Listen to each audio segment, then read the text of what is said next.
Hi everyone, welcome to my channel. ತಮ್ಮೆಲ್ಲರಿಗೂ ನಮ್ಮ ಚಾನಲ್ಗೆ ಸ್ವಾಗತವನ್ನು ಕೋರುತ್ತಾ ಇವತ್ತಿನ ವಿಡಿಯೋದಲ್ಲಿ ತಮ್ಮೊಂದಿಗೆ 2026-27ನೇ ಶೈಕ್ಷಣಿಕ ಸಾಲಿನ ಆದರ್ಶ ವಿದ್ಯಾಲಯ ಹಾಗೂ ಇಲ್ಲಿ ಮೈನಾರಿಟಿ ಮೊರಾರ್ಜಿ ಪ್ರವೇಶ ಪರೀಕ್ಷೆಗೆ ಸಂಬಂಧಪಟ್ಟಂತೆ ತಮ್ಮೊಂದಿಗೆ ನಾನು ಈಗಾಗಲೇ ಹಿಂದಿನ ವಿಡಿಯೋದಲ್ಲಿ 2018ನೇ ಸಾಲಿನ ಆದರ್ಶ ವಿದ್ಯಾಲಯದ ಪ್ರಶ್ನೆ ಪತ್ರಿಕೆಯನ್ನು, ಅದರಲ್ಲಿ ಕನ್ನಡ ಮತ್ತು ಇಂಗ್ಲಿಷ್ ವಿಷಯವನ್ನು ಶೇರ್ ಮಾಡಿಕೊಂಡಿದ್ದೆ. ಇವತ್ತು ಗಣಿತ ವಿಷಯ ನೋಡೋಣ. ಇನ್ನು ತಾವು ನಮ್ಮ ಚಾನಲ್ ಫಸ್ಟ್ ಟೈಮ್ ನೋಡಿದರೆ ನಮ್ಮ ಚಾನಲನ್ನು ಸಬ್ಸ್ಕ್ರೈಬ್ ಆಗಿ ಅಂತ ತಿಳಿಸುತ್ತಾ, ಮೊದಲನೇ ಪ್ರಶ್ನೆ, ಒಬ್ಬ ವಿದ್ಯಾರ್ಥಿಗೆ ದೊರೆಯುವ ವಿದ್ಯಾರ್ಥಿ ವೇತನ 325 ರೂಪಾಯಿಗಳಾದರೆ 115 ವಿದ್ಯಾರ್ಥಿಗಳಿಗೆ ಆಗುವ ವಿದ್ಯಾರ್ಥಿ ವೇತನವೆಷ್ಟು? ಇಲ್ಲಿ ಆಪ್ಷನ್ಸ್ಗಳಿದ್ದಾವೆ. ಇದನ್ನು ನಾವು ಗುಣಾಕಾರವನ್ನು ಮಾಡಬೇಕಾಗುತ್ತದೆ. ಇಲ್ಲಿ ನೋಡೋಣ. ಇಲ್ಲಿ ಈ ರೀತಿ 3 ಅಂಕಿ ಸಂಖ್ಯೆನ ಹಚ್ಕೊಂಡು ಒಂದೊಂದು ಅಂಕಿಯಿಂದ ಗುಣಾಕಾರ ಮಾಡೋಣ. ಇಲ್ಲಿ ನೋಡ್ಬೋದು 5 5 25, 5 2 10 2 12, 5 3 15 1 16 ಪ್ಲಸ್ ಇಲ್ಲಿ 1 5 5, 1 2 2, 1 3 3 ಮತ್ತೆ 2 ಪ್ಲಸ್ ಕೊಡೋಣ. ಇಲ್ಲಿ 1 5 5, 1 2 2, 1 3 3, ಇಲ್ಲಿ 5 5 2 7, 6 2 8 5 13, ಇಲ್ಲಿ 3 3 6 1 7, 3ಕ್ಕೆ 3, ಇಲ್ಲಿ 37,375. ಹಾಗಾದರೆ ಇಲ್ಲಿ ಆಪ್ಷನ್ಸ್ಗಳನ್ನು ನೋಡ್ಬೋದು ತಾವು. ಈ 4 ಆಪ್ಷನ್ಸ್ಗಳಲ್ಲಿ 37,375 ಫಸ್ಟ್ ಆಪ್ಷನ್ ಆಗುತ್ತದೆ. ಈ ವಿನ್ಯಾಸ ಸರಣಿಯಲ್ಲಿ ಬಿಟ್ಟ ಸ್ಥಳದಲ್ಲಿ ಇರಬೇಕಾದ ಆಕೃತಿ, ಇಲ್ಲಿ ವೃತ್ತ, ತ್ರಿಭುಜ, ಚೌಕ ಇದೆ. ಹಾಗಾದ್ರೆ ಇಲ್ಲಿ ಏನು ಬರುತ್ತೆ ಅಂತ ಕೇಳಿದ್ದಾರೆ. ನೋಡ್ಬೋದು, ಇಲ್ಲಿ ವೃತ್ತ ಆದಮೇಲೆ ತ್ರಿಭುಜ ಬಂದಿದೆ, 3 ಬಾಹುಗಳದ್ದು. ಇಲ್ಲಿ 4 ಬಾಹುಗಳಿದೆ. ಇಲ್ಲಿ ಎಷ್ಟಿದೆ ನೋಡ್ಬೋದು, 6 ಬಾಹುಗಳಿದೆ. ಇಲ್ಲಿ 5 ಬಾಹುಗಳದ್ದು ಬರುತ್ತೆ. ಇಲ್ಲಿ ಪಂಚಭುಜಾಕೃತಿ ಅಂತ ಹೇಳ್ತೀವಿ. ಇಲ್ಲಿ ನೋಡ್ಬೋದು 1 2 3 4 5 5 ಬಾಹುಗಳಿದೆ. ಸೊ ಬಿ ಆಪ್ಷನ್ ಆಗುತ್ತದೆ. ಇನ್ನು ಇಲ್ಲಿ ನೋಡ್ಬೋದು 66,660, 66,066, 66,666, 60,666 ಈ ಸಂಖ್ಯೆಗಳನ್ನು ಏರಿಕೆ ಕ್ರಮದಲ್ಲಿ ಬರೆದಾಗ, ಇಲ್ಲಿ ಬಹಳಷ್ಟು ಸಿಂಪಲ್ ಏರಿಕೆ ಕ್ರಮ ಅಂದಾಗ ಚಿಕ್ಕದಿಂದ ಬರಿತೀವಿ. ಮೊದಲು 60,666 ಇಲ್ಲಿದೆ ನೋಡ್ಬೋದು. ಇಲ್ಲೊಂದಿದೆ, ಇಲ್ಲೊಂದಿದೆ. ಫಸ್ಟ್ 60,666, ಅದು ಆದಮೇಲೆ 66,066 ಯಾವುದಿದೆ ನೋಡಿದರೆ ಇಲ್ಲಿದೆ ನೋಡಿ. ಇದು ಕರೆಕ್ಟ್ ಆದಂತಹ ಆನ್ಸರ್ ಆಗುತ್ತದೆ. ಒಬ್ಬ ದಾನಿಯು ಒಂದು ತಾಲೂಕಿನ ಶಾಲಾ ವಿದ್ಯಾರ್ಥಿಗಳಿಗೆ ಹಂಚಲು 58,494 ನೋಟ್ ಪುಸ್ತಕಗಳನ್ನು ಕೊಡಿಸಿದ್ದಾರೆ.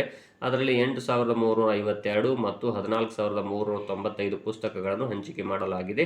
ಈಗ ಉಳಿದಿರುವ ನೋಟ್ ಪುಸ್ತಕಗಳ ಸಂಖ್ಯೆ ಎಷ್ಟು ಅಂದಿದ್ದಾರೆ. ನೋಟ್ಲಿ ಡಿವೈಡ್ ಮಾಡಿಕೊಟ್ಟಿದ್ದಾರೆ. ಮೊದಲು ಇವುಗಳನ್ನು ನಾವು ಕೂಡಿಸ್ಕೋಬೇಕಾಗುತ್ತದೆ. ಕೂಡಿಸ್ಕೊಂಡ್ಮೇಲೆ ಆಮೇಲೆ ಅದು ಏನು ಮೇಲ್ ಸಂಖ್ಯೆ ಇದೆ ಅದರಲ್ಲಿ ವ್ಯವಕಲನವನ್ನು ಮಾಡಬೇಕಾಗುತ್ತದೆ. ಹಾಗಾದರೆ ಮೊದಲಿಗೆ ನಾವು ಏನು ಮಾಡೋಣ, ಇಲ್ಲಿ ಸಂಕಲನವನ್ನು ಮಾಡೋಣ.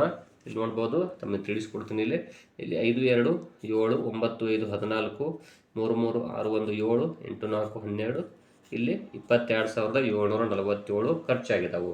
ಹಾಗಾದರೆ ಅಲ್ಲಿ ಇರುವಂಥದ್ದು ಎಷ್ಟು ಅಂದರೆ 58,000 ಇಲ್ಲಿ 494, ಈ ಮೈನಸ್ 22,747 ಇಷ್ಟು ಖಾಲಿಯಾಗಿದ್ದಾವೆ. ಈಗ ಉಳಿಕೆ ಎಷ್ಟಾದವು ಅಂತ ನೋಡ್ಬೋದು. 14ರಲ್ಲಿ 7 ಹೋದ್ರೆ 7, 9ರಲ್ಲಿ 5 ಹೋದ್ರೆ 4, 14ರಲ್ಲಿ 7 ಹೋದ್ರೆ 7, 8ರಲ್ಲಿ 3 ಹೋದ್ರೆ 5 ಮತ್ತು 5ರಲ್ಲಿ 2 ಹೋದ್ರೆ 3, 35,747. ಹಾಗಾದರೆ ಇಲ್ಲಿ ನೋಡ್ಬೋದು ಆಪ್ಷನ್ಸ್ಗಳಲ್ಲಿ ಇಲ್ಲಿದೆ ನೋಡಿ, 35,747.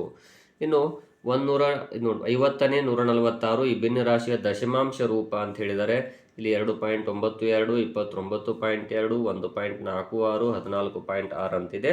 ಹಾಗಾದರೆ ಅದನ್ನು ನೋಡೋಣ. ಇಲ್ಲಿ ಮೊದಲನೇದಾಗಿ ಕೊಟ್ಟಿರುವಂತಹ ಸಂಖ್ಯೆಗಳನ್ನು ಹಚ್ಕೊಳ್ಳೋಣ. ಫಸ್ಟು ನೋಡ್ರಿ, 146ಕ್ಕೆ ನಾವು 50ರಿಂದ ಭಾಗಾಕಾರ ಮಾಡೋಣ, ಈಸಿಯಾಗಿ ಸಿಗುತ್ತೆ. 51 50, 52 100 ಆಗುತ್ತೆ. ಈಗ ಇಲ್ಲಿ 6ಕ್ಕೆ 6, 4ಕ್ಕೆ 4 0, 50 ಸಂಖ್ಯೆಯಿಂದ 46 ಭಾಗ ಹೋಗೋದಿಲ್ಲ. ಸೊ ಇಲ್ಲಿ ಪಾಯಿಂಟ್ ಕೊಡೋಣ, 1 0 ತೊಗೊಳ್ಳೋಣ. ಈಗ ನೋಡೋಣ, 5 8 40, 5 9 45, 5 9 45 ಅಂದರೆ 450. ಇಲ್ಲಿ 0, ಇಲ್ಲಿ 1, ಇಲ್ಲಿ 0, ಮತ್ತೊಂದು 0 ತೊಗೊಂಡ್ರೆ ಈಗ 52 100. ಸೊ ಇಲ್ಲಿ 0 0 0 ಅಂದರೆ 2.92. ಸೊ ಇಲ್ಲಿ ನೋಡ್ಬೋದು 2.92 ಆಗುತ್ತದೆ. ಒಂದು ಗ್ರಾಮದಲ್ಲಿ 23,058 ಪುರುಷರು, 21,508 ಮಹಿಳೆಯರು, 9,892 ಮಕ್ಕಳು ಇರುವರು. ಹಾಗಾದರೆ ಆ ಗ್ರಾಮದಲ್ಲಿನ ಒಟ್ಟು ಜನಸಂಖ್ಯೆ ಎಷ್ಟು ಅಂತ ಹೇಳಿ ಇಲ್ಲಿ ನೋಡ್ಬೋದು. ಕೊಟ್ಟಿರುವಂತಹ ಎಲ್ಲ ಸಂಖ್ಯೆಗಳನ್ನು ಸಂಕಲನ ಮಾಡೋಣ. 8 8 16 2 18 ಆಗುತ್ತೆ. ಇಲ್ಲಿ ಒಂದು ಕೈಲ ಕೊಡೋಣ. 9 5 14 1 15. ಇಲ್ಲಿ ನೋಡ್ಬೋದು 8 5 13 1 14, 9 1 10 11 14, 2 2 4 1 5, 54,458. ಹಾಗಾದರೆ ಇಲ್ಲಿ ನೋಡ್ಬೋದು ತಾವು 54,458.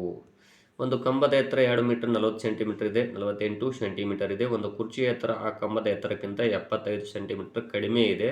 ಹಾಗಾದರೆ ಕುರ್ಚಿಯ ಎತ್ತರ ಎಷ್ಟು ಅಂತ ಕೇಳಿದ್ದಾರೆ.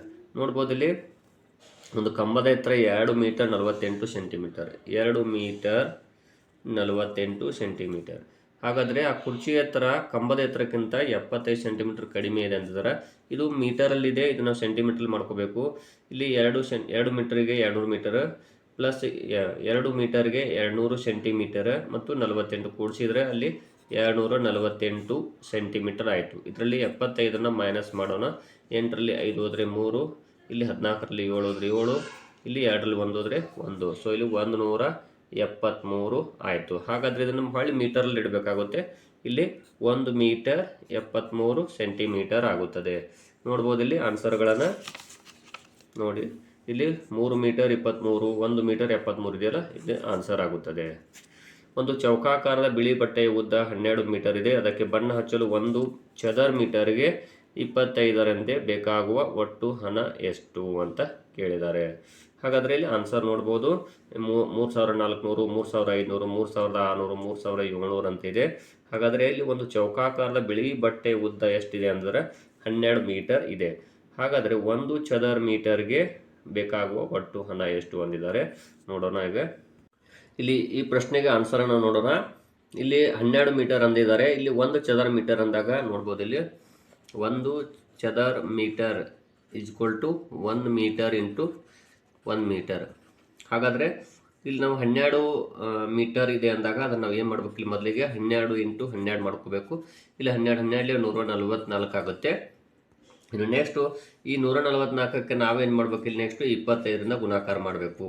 ಸೊ ಇಲ್ಲಿ ನೋಡಿರಿ, 5 4 20, 5 4 20, 22, 5 1 5 2 7 ಪ್ಲಸ್ ಇಲ್ಲಿ 2 4 8, 2 4 8, 2 1 2, ಇಲ್ಲಿ 0, ಇಲ್ಲಿ 8 2 10, 8 7 15, 1 16, 2 1 3, 3600 ರೂಪಾಯಿಗಳು. ಸೊ ಇಲ್ಲಿ ನೋಡ್ಬೋದು, ಇಲ್ಲಿ ಸಿ ಆಪ್ಷನ್ನು ಆಗುತ್ತದೆ. ನೆಕ್ಸ್ಟ್ ನೋಡೋಣ. ಇಲ್ಲಿ ರಮೇಶ ಮತ್ತು ರಹೀಮ್ ಇವರಿಬ್ಬರಲ್ಲಿರುವ ಒಟ್ಟು ಹಣ 94,073. ಅದರಲ್ಲಿ ರಮೇಶನ ಹತ್ತಿರ ಇರುವ ಹಣ 49,546ಗಳಾದರೆ ರಹೀಮನ ಹತ್ತಿರ ಇರುವ ಹಣ ಎಷ್ಟು? ಇಲ್ಲಿ ನೋಡೋಣ. ಇಲ್ಲಿ ಮೊದಲಿಗೆ ಕೊಟ್ಟಿರುವಂಥದ್ದು ಏನಿದೆಯಲ್ಲ ವ್ಯವಕಲನ ಮಾಡ್ಕೊಂಡ್ಬಿಡ್ಬೇಕಾಗುತ್ತೆ. ದೊಡ್ಡ ಸಂಖ್ಯೆ ಇದೆಯಲ್ಲ, ಇವರಿಬ್ಬರಲ್ಲಿ ಇರುವಂಥ ಹಣ 94,073. ಹಾಗಾದರೆ 49,000 ಇದೆ ರಮೇಶನ ಹತ್ರ, 49,546. ಸೊ ಇಲ್ಲಿ 3ರಲ್ಲಿ 6 ಹೋಗೋದಿಲ್ಲ, 13ರಲ್ಲಿ 6 ಹೋದರೆ 7, 7ರಲ್ಲಿ 5 ಹೋದರೆ 2, 10ರಲ್ಲಿ 5 ಹೋದರೆ 5, 14ರಲ್ಲಿ 10 ಹೋದರೆ 4, 9ರಲ್ಲಿ 5 ಹೋದರೆ ನೋಡ್ಬೋದು, 9ರಲ್ಲಿ 5 ಹೋದರೆ 4, 44,527. ಸೊ ಇಲ್ಲಿ ನೋಡ್ಬೋದು, ಇಲ್ಲಿ ಡಿ ಆಪ್ಷನ್ ಆಗುತ್ತದೆ. 4ನೇ 3ಕ್ಕೆ ಸರಿ ಹೊಂದುವ ಸಮಾನ ಭಿನ್ನರಾಶಿ ಸೂಚಿಸುವ ಚಿತ್ರ ಅಂತ ಹೇಳಿದ್ದಾರೆ. 4ನೇ 3 ಅಂತ ಹೇಳಿದರು. ಇಲ್ಲಿ ನೋಡ್ಬೋದು ಒಟ್ಟಾರೆಯಾಗಿರುವಂತಹ ಈ ಚಿತ್ರಗಳಲ್ಲಿ. ಇನ್ನು ಮುಂದಿನ ಪ್ರಶ್ನೆ, 4ನೇ 3ಕ್ಕೆ ಸರಿ ಹೊಂದುವ ಸಮಾನ ಭಿನ್ನರಾಶಿ ಸೂಚಿಸುವ ಚಿತ್ರ ಯಾವುದು ಅಂದರೆ ಇಲ್ಲಿ ಸಿ ಆಪ್ಷನ್ ಆಗುತ್ತದೆ. ನಯನಾಳು ಅರ್ಧ ವರ್ಷದಲ್ಲಿ 76,860 ರೂಪಾಯಿ ಸಂಪಾದಿಸುತ್ತಾಳೆ. ಹಾಗಾದರೆ ಅವಳ ಒಂದು ತಿಂಗಳ ಸಂಪಾದನೆ ಎಷ್ಟು ಹೊಂದಿದ್ದಾರೆ? ನೋಡ್ರಿ, ಇಲ್ಲಿ 76,860ಕ್ಕೆ ನಾವಿಲ್ಲಿ ನೋಡ್ಬೋದು 6ರಿಂದ ಭಾಗಿಸೋಣ, 6 ತಿಂಗಳು. ನೋಡ್ಬೋದು ಇಲ್ಲಿ 6 1 6, ಇದರಲ್ಲಿ 1 ಉಳಿತದೆ, 16 ಆಯಿತು, 6 2 12, ಇಲ್ಲಿ 4 ಉಳಿತು, ಇಲ್ಲಿ 6 42, 6 8 48, 6 1 6, 6ರಿಂದ 0 ಭಾಗ ಹೋಗೋದಿಲ್ಲ, ಸೊ 0ಕ್ಕೆ 0 ಕೊಡೋಣ. ಇಲ್ಲಿ 12,810 ಈ ಆಪ್ಷನ್ ಆಗುತ್ತದೆ. ಈ ಗಡಿಯಾರದ ಮುಳ್ಳುಗಳ ನಡುವೆ ಉಂಟಾಗಿರುವ ಕೋನದ ವಿಧ ಅಂದಿದ್ದಾರೆ. ಲಘು ಕೋನ, ವಿಶಾಲ ಕೋನ, ಲಂಬ ಕೋನ, ಪೂರ್ಣ ಕೋನ. ಇದು ವಿಶಾಲ ಕೋನ. ಇನ್ನು ಒಂದು ತಿಂಗಳಿನಲ್ಲಿ ಮಾರಾಟವಾದ ಪತ್ರಿಕೆಗಳನ್ನು ಈ ಸ್ತಂಭ ನಕ್ಷೆಯಲ್ಲಿ ತೋರಿಸಿದೆ. ಇದರಲ್ಲಿ ಇಂಗ್ಲಿಷ್ ಪತ್ರಿಕೆ ಕನ್ನಡ ಪತ್ರಿಕೆಗಿಂತ ಎಷ್ಟು ಕಡಿಮೆ ಮಾರಾಟವಾಗಿದೆ ಅಂದಿದ್ದಾರೆ. ಇಲ್ಲಿ ನೋಡ್ಬೋದು, ಇಲ್ಲಿ ಯಾವುದು ಕನ್ನಡ ಒಟ್ಟು 600 ಪತ್ರಿಕೆಗಳು ಮಾರಾಟವಾಗಿದ್ದವು. ಇದು ಇಂಗ್ಲೀಷ್ ನೋಡ್ಬೋದು, ಇಲ್ಲಿ 450 ಇದೆ, 400 ಮೇಲ್ಗಡೆ ಇರೋದ್ರಿಂದಾಗಿ. ಸೊ ಇಲ್ಲಿ ಆನ್ಸರ್ ಎಷ್ಟು ಬರುತ್ತೆ? 150 ಬರುತ್ತದೆ. ಇಲ್ಲಿ ಸಿ ಆಪ್ಷನ್ ಆಗುತ್ತದೆ. ಇಲ್ಲಿ ನೋಡ್ಬೋದು 23:25 ಗಂಟೆ, ಇದನ್ನು 12 ಗಂಟೆ ಗಡಿಯಾರಕ್ಕೆ ಪರಿವರ್ತಿಸಿ ಅಂದಿದ್ದಾರೆ. ನೋಡ್ಬೋದು 23, 25 ಮೈನಸ್ 12 ಅಂತ ತೊಗೊಂಡ್ಬಿಡ್ಬೇಕು. ಯಾಕಂದರೆ 12ಕ್ಕಿಂತ ದೊಡ್ಡ ಸಂಖ್ಯೆ ಇಲ್ಲಿ ಮೇಲೆ ಇರೋದ್ರಿಂದಾಗಿ 12ರಿಂದ ಮೈನಸ್ ಮಾಡಬೇಕು. ಇಲ್ಲಿ 25ಕ್ಕೆ 25, ಇಲ್ಲಿ 1 ಇಲ್ಲಿ 1 11 25 PM ಅಲ್ಲಿ ಇಡಬೇಕು ಅದನ್ನು. ಸೊ ಸಿ ಆಪ್ಷನ್ ಆಗುತ್ತದೆ. ಈ ಅಪವರ್ತನ ವೃಕ್ಷದಲ್ಲಿ ಎ ಬಿ ಸಿಗಳು ಮತ್ತು ಡಿಗಳ ಬೆಲೆ ಕ್ರಮವಾಗಿ 48 ಇದೆ. ಇಲ್ಲಿ 12 ನಾಲ್ಕಲೆ. ಸೊ ಇಲ್ಲಿ 12, ಇಲ್ಲಿ 4, ಇಲ್ಲಿ 3 ಐತಿ, 3 ನಾಲ್ಕಲೆ, ಇಲ್ಲಿ ನೋಡ್ಬೋದು 2 ಎರಡ್ಲೆ. ಸೊ ಮೊದಲಿಗೆ 12 ಆದಮೇಲೆ ನೋಡ್ಬೋದು 4, 12 ಆದಮೇಲೆ 4, 4 ಆದಮೇಲೆ 3, 3 ಆದಮೇಲೆ 2. ಸೊ ಇಲ್ಲಿ ಡಿ ಆಪ್ಷನ್ ಆಗುತ್ತದೆ. ನೀವು ನೆಕ್ಸ್ಟ್ ನೋಡ್ಬೋದು 20 ಜನರ ಒಂದು ತಂಡ ಪ್ರವಾಸಕ್ಕಾಗಿ ಒಂದು ಮಿನಿ ಬಸ್ಸನ್ನು ಪ್ರತಿ ಕಿಲೋಮೀಟರ್ಗೆ 22 ರೂಪಾಯಿ ಅಂತ ಬಾಡಿಗೆ ತೆಗೆದುಕೊಳ್ತಾರೆ. 620 ಕಿಲೋಮೀಟರ್ ಕ್ರಮಿಸಿದರೆ ಪ್ರತಿಯೊಬ್ಬರು ನೀಡಬೇಕಾದ ಹಣ ಎಷ್ಟು ಅಂತ ಹೇಳಿದ್ದಾರೆ. ಇಲ್ಲಿ 20 ಜನರು ಒಂದು ತಂಡ ಪ್ರವಾಸಕ್ಕೆ ಹೋಗ್ತಿದ್ದಾರೆ. ಇಲ್ಲಿ ಪ್ರತಿ ಕಿಲೋಮೀಟರ್ಗೆ 22 ರೂಪಾಯಿ ಅಂದರೆ 620 ಕಿಲೋಮೀಟರ್ಗೆ ಎಷ್ಟಾಯಿತು ಅನ್ನೋದನ್ನು ನೋಡೋಣ. ಮೊದಲಿಗೆ ಇಲ್ಲಿ 620 ಕಿಲೋಮೀಟರ್ ಅಂದಾಗ ಇಲ್ಲಿ ನೋಡ್ಬೋದು 620 ಕಿಲೋಮೀಟರ್, ಇಲ್ಲಿ ಪ್ರತಿ ಕಿಲೋಮೀಟರ್ಗೆ 22 ರೂಪಾಯಿ ಅಂತ ಹೇಳಿದ್ದಾರೆ. ಸೊ ಇಲ್ಲಿ ನೋಡ್ಬೋದು ಮೊದಲಿಗೆ ಒಂದೊಂದು ಅಂಕಿನ ತೊಗೊಳ್ತೀನಿ ನಮಗೆ ಈಜಿ ಆಗುವಾಗ. ಇಲ್ಲಿ 2 0 0, 2 2 4, 2 6 12, ಪ್ಲಸ್ ಇಲ್ಲಿ 2 0 0, 2 2 4, 2 6 12, ಇಲ್ಲಿ 0, ಇಲ್ಲಿ 4, ಇಲ್ಲಿ 6, ಇಲ್ಲಿ 3, ಇಲ್ಲಿ 1. ಸೊ 13,640 ಆಯಿತು. ಹಾಗಾದರೆ ಇಲ್ಲಿ 22 ರೂಪಾಯಿ ಅಂತ ಹೇಳಿದ್ದಾರೆ 1 ಕಿಲೋಮೀಟ್ರಿಗೆ. 620 ಕಿಲೋಮೀಟ್ರಿಗೆ 13,460 ರೂಪಾಯಿ ಆಯಿತು.